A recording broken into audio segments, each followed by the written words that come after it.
नमस्कार, मैं हूं महेंद्र चौहान। आप देख रहे हैं न्यूज़ एमपी नेटवर्क, सच बोलने की ताकत।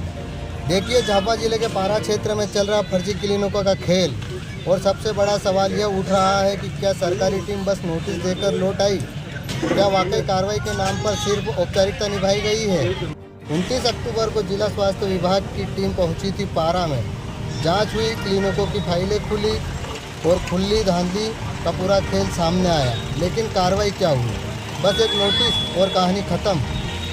जांच हुई पर कार्रवाई कागजों पर। कई क्लिनिकों पर आपत्तिजनक सामग्री भी मिली। कागजों में वैधता खत्म, दस्तावेज एक्सपायर, फिर भी न कोई सीलिंग न कोई एफआईआर। आखिर क्यों? उठता है यह सवाल। क्या मौके पर कठोर कार्रवाई करने से डर गई टीम, या फिर अनदेखा कुछ और ही सेटिंग चल रहा है? देखिए, डॉक्टर धांधिल और अपने मेडिकल की आड़ में चला रहे फर्जी क्लिनिक किस तरीके से फल फूल रहे हैं। जांच के दौरान जब अधिकारियों ने दस्तावेज देखे तो वैधता समाप्त पाई गई। फिर भी न क्लिनिक सील हुआ न मेडिकल बंद हुआ। आखिर क्यों? डॉक्टर देवेंद्र भायल को जब बड़ा सवाल किया गया, आखिर क्यों? सुने डॉक्टर देवेंद्र भायल को। अब बड़ा सवाल यह, एक्सपायर दस्तावेज मिले तो कार्रवाई क्यों नहीं हुई? क्या प्रशासन के पास अधिकार नहीं है, या फिर इच्छा शक्ति की कमी पड़ गई है? इस धांधली की परतें अभी और खुलनी बाकी है। बाकी दिखाएंगे हम आपको अगले अंक में, क्योंकि हम हैं सच बोलने की ताकत। देखिए हमारी यह खास रिपोर्ट।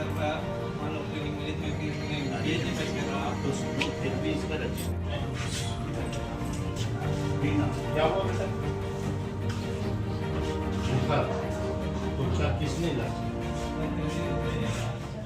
डॉक्टर साहब क्या चल रही बात? हाँ सर, शिष्य मान लो क्लिनिक मिलित में क्लिनिक में 29 अक्टूबर को पारा ग्राम के अंतर्गत आने वाले जो अपंजीकृत क्लिनिक हैं, कुछ लैब तथा कुछ मेडिकल स्टोरों पर स्वास्थ्य विभाग की कार्रवाई की गई थी।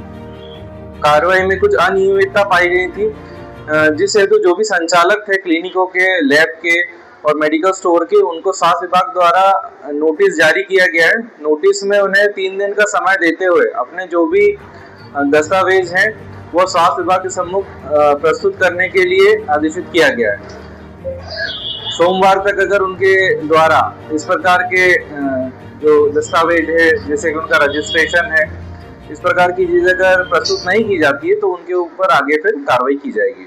जांच के दौरान हमें जानकारी मिली है जहाँ पर एक क्लिनिक का रजिस्ट्रेशन मार्च में खत्म हो गया था, लेकिन वो अक्टूबर माह तक भी संचालित करते हुए दिखाया गया। उसमें त्वरित कार्रवाई होनी चाहिए थी या नहीं?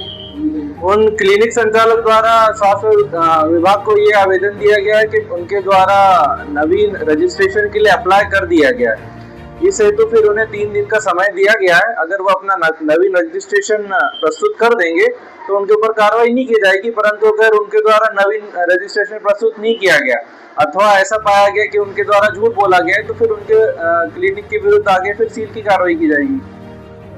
सवाल ये उठ रहा है कि जिस तरीके से टीम वहाँ पर गई थी, उस दौरान क्लिनिक सील होना था, मेडिकल सील होना चाहिए था या नहीं होना?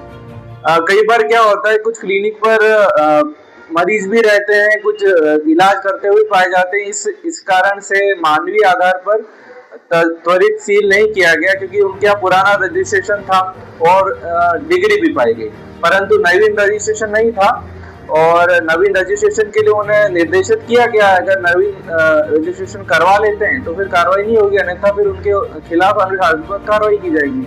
मार्च से अक्टूबर तक रजिस्ट्रेशन करना और लापरवाही के अंतर्गत आता है नहीं आता है? और जिले की जो टीम गई थी उसकी कोई जवाबदारी बनती है या नहीं बनती? जी, लापरवाही के अंतर्गत आता है, आप सही बोल रहे हैं, परंतु जैसे जिले झाबुआ बहुत बड़ा जिला है, यहाँ पर कई क्लिनिक संचालित हो रहे हैं। एक साथ सभी क्लिनिकों पर देखना संभव नहीं हो पाता है, जिस कारण से अभी उनके ऊपर जांच की गई है और जांच में जैसा भी शासन के निर्देश अनुसार कार्रवाई बनती है वो की जाएगी। सर, मेरा सवाल था, मेडिकल का जो रजिस्ट्रेशन है, मेडिकल का रजिस्ट्रेशन मार्च महीने में समाप्त हो चुका था और आपकी जो जिला टीम थी वहाँ पर गई थी कार्रवाई के लिए, तो समय उस पर त्वरित कार्रवाई होना चाहिए कि नहीं? जो मेडिकल का रजिस्ट्रेशन है वो हमारे अंतर्गत जो ड्रग इंस्पेक्टर आते हैं वो देखते हैं, उन्हें भी हमने निर्देशित किया गया है, वे जाकर चेक करेंगे एक बार पुनः, अगर नहीं पाया जाएगा तो फिर तुरंत वहाँ पर सील की कार्रवाई की जाएगी। सर अपना थोड़ा परिचय। मैं डॉक्टर देवेंद्र भायल, जिला स्वास्थ्य अधिकारी।